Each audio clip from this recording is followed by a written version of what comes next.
Clínica de psicanálise cristã. O que é, como funciona, vamos explicar. Uma criança está no colo de um familiar. Esta criança chora e ela grita: eu quero a minha mãe, e ela se estica do colo do familiar e o familiar a segura, a prende, a impede de ir até a mãe.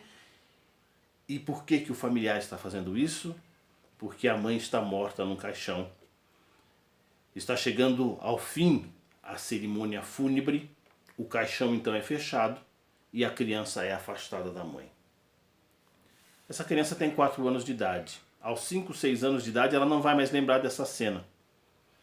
Essa criança cresce e se torna um homem com 30 anos, ele desenvolve um sentimento de necrofilia. Ele quer abraçar cadáveres. Aos olhos da sociedade e da igreja, ele é um monstro, incompreendido totalmente pela sociedade. Aos olhos da lógica e da história, é uma ocorrência natural.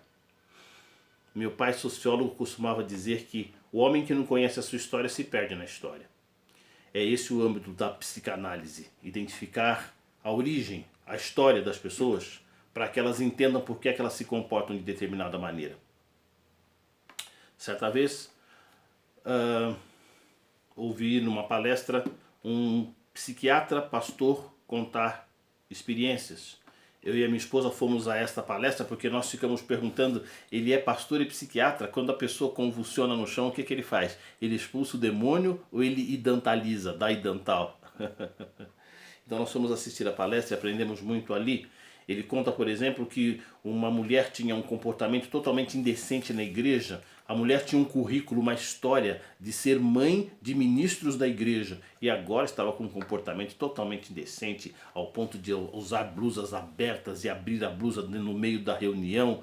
Foi orado, foi expulsado o demônio, foi orientado, seguiram-se os padrões bíblicos, né? Chamou a mulher para divertir sozinha, depois chamou diante de testemunhas, depois avisou diante da igreja e a considerou gentil e publicana. Todos esses passos bíblicos foram tomados e a mulher não melhorou de comportamento, então ela foi expulsa da igreja como indecente.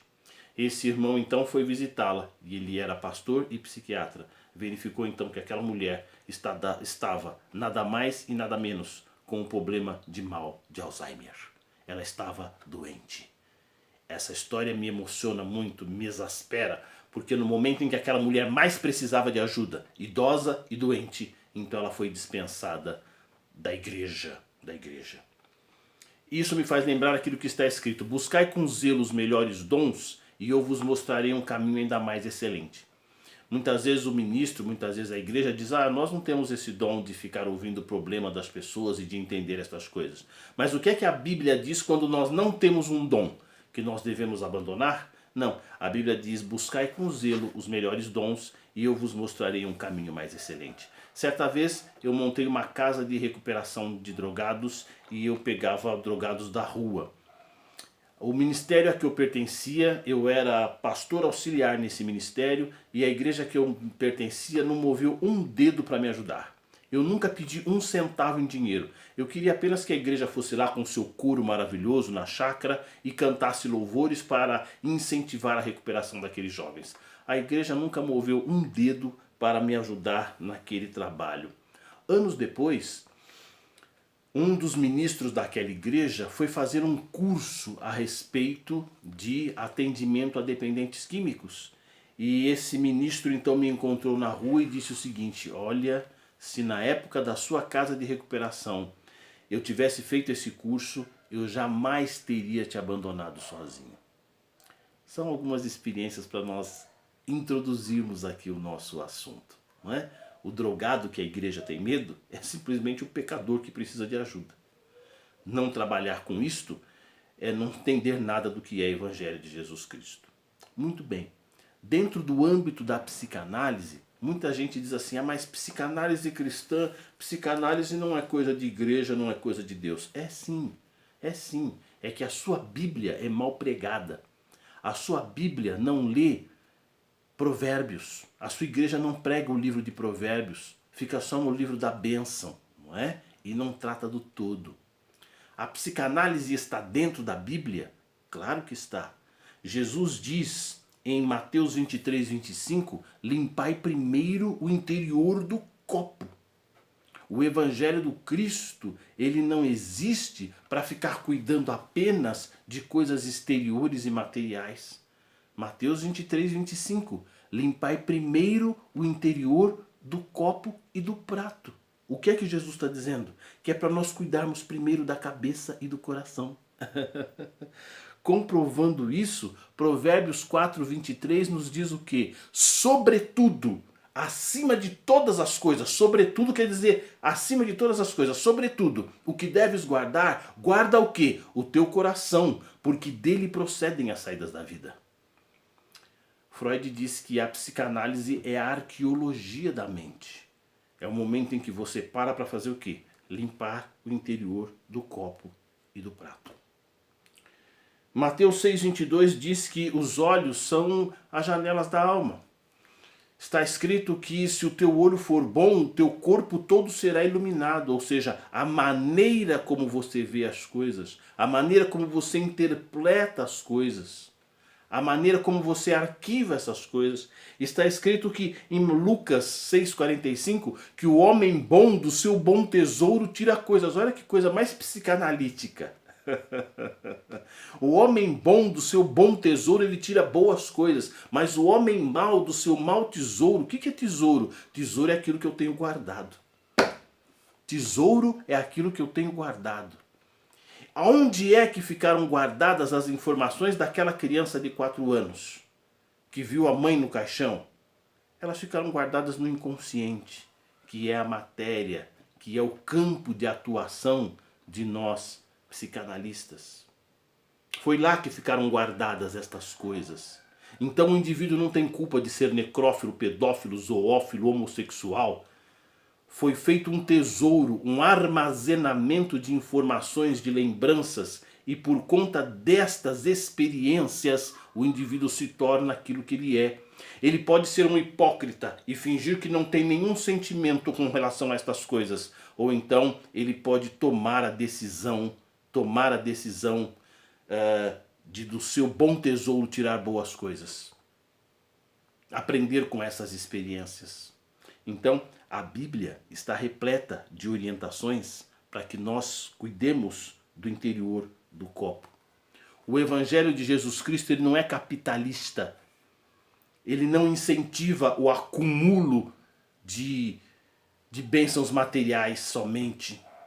Quando mostraram para Jesus o templo, Jesus disse, todos conhecem a passagem, não ficará pedra sobre pedra que não seja derribada. Jesus estava ali profetizando o que aconteceu 70 anos depois, sim, que o Império Romano entrou na cidade e destruiu aquele templo, sim, ele estava profetizando. Ele estava falando acerca do seu próprio corpo, que depois de 3 dias ressuscitaria? Sim, estava falando isso. Mas ele estava também demonstrando que ele não estava nem aí com beleza de templo material. Prova disso é que, ao mesmo tempo que Jesus disse: ai de vós, escribas e fariseus hipócritas, que adoram alargar as franjas dos seus vestidos e serem chamados de rabi, não é? Conforme Jesus declarou. Ele também disse acerca de João Batista, que vivia enrolado em peles de camelo na beirada de um rio. Jesus disse que dos nascidos de mulher ninguém foi maior que João Batista. Então este conjunto de informações mostra que a prioridade do Cristo não era a porcaria da matéria exterior, mas era o interior do copo, sempre. Buscai primeiro o reino de Deus e a sua justiça, e as demais coisas vos serão acrescentadas. Então, quem não consegue perceber relação entre psicanálise e cristianismo é porque não conhece nada de psicanálise e nada de cristianismo. Sócrates dizia: conhece-te a ti mesmo. O apóstolo Paulo diz em 1 Coríntios capítulo 11, 23, examine-se, pois, o homem a si mesmo. Toda a sabedoria humana, ela convida a análise do interior do homem. E cada vez eu fico mais convicto da necessidade do meu pequeno trabalho. Porque existe uma frase em latim que diz o seguinte, de íntimus num curate pretor. Das coisas íntimas não trata o magistrado. As pessoas ficam sofrendo, se angustiando, se mutilando internamente e vivendo hipocritamente, fingindo que não tem esses sentimentos, que não tem essas preocupações, quando na verdade isso fica como uma ferrugem, roendo o interior. Quando eu iniciei esse trabalho, há anos atrás, clínica de psicanálise cristã, eu imaginava que eu iria receber pessoas que não conhecem o Evangelho, que estão fora de uma orientação cristã, e que então eu ia usar os conhecimentos, a experiência de Freud, mais a sã doutrina do Cristo para estar orientando essas pessoas. E para surpresa minha, eu recebo somente cristãos. Pessoas que estão dentro dos templos, mas estão sofrendo de angústias e sem cuidado, porque de íntimos num curate pretor, das coisas íntimas não trata o magistrado. São assuntos que, creio, não podem ser tratados e não são tratados e não tem como ser tratados num pasto com milhares de pessoas gritando sai, sai, sai, sai, sai. Não sai e não é tratado porque são coisas que precisam ser conversadas individualmente com profissionais que tenham maturidade, caráter, personalidade cristã para tratar dos assuntos. E eu vejo esse povo sofrendo. Como disse o Cristo, como ovelhas que não têm pastor. Vejo esse povo sofrendo como Cristo viu e disse quantas vezes eu quis ajuntá-los debaixo das minhas asas como a galinha faz com seus pintinhos. E eu vejo esse povo sofrendo como deveria estar sofrendo o povo que estava sob os pastores registrado em 23 de Jeremias. Pastores que se apacentam a si próprios e não cuidam do rebanho. Muitas vezes o pastor é bem intencionado, trabalha corretamente, mas ele não tem, enfim, a formação, o dom, o conhecimento para tratar destas coisas íntimas. Mas a Bíblia diz, buscai com zelo os melhores dons e eu vos mostrarei um caminho mais excelente. Então, é importante que os que ministram à frente do povo ou busquem qualificações para tratar desses assuntos, ou tenham a grandiosidade de encaminhar estas pessoas para esses tratamentos, porque o sofrimento do povo é muito grande. O sofrimento é muito grande. Coloco-me à disposição, como ministro do Evangelho e como psicanalista, para ouvir você com sigilo. Entenda o que é sigilo profissional. Se eu divulgar para alguém alguma informação que você me deu a respeito dos seus problemas íntimos, você me processa, porque eu não mantive o sigilo profissional, que é o que faz você procurar um profissional. Eu costumo comparar a psicanálise cristã com um hemograma. Hemograma é um exame que você faz no sangue e vê lá quantos leucócitos você tem no sangue e assim por diante, quantas plaquetas. Mas não adianta fazer um exame de sangue se não tiver uma tabela de referência. Ao lado do seu exame de sangue, vem lá números de referência. Qual é o normal de quantidade de leucócitos que tem que haver em cada amostra de sangue? E essa tabela do que é normal, ela é feita com base na análise de milhares e milhares de pessoas. Ao longo de décadas e mais décadas, se comprova que as pessoas que têm aquela quantidade de plaqueta, não é? Ela se sente bem, ela está bem, está com saúde. Homens, mulheres, crianças, tem ali a tabela. E então se compara aquilo que se encontrou no seu exame com aquela tabela de referência, para que faça-se o ajuste, para que o médico possa entrar com as substâncias necessárias para fazer aquela correção. Então não adianta eu fazer psicanálise se eu não tiver uma tabela de referência. E a tabela de referência na minha clínica de psicanálise é o Cristo, é a Bíblia, é a orientação infalível da palavra de Deus.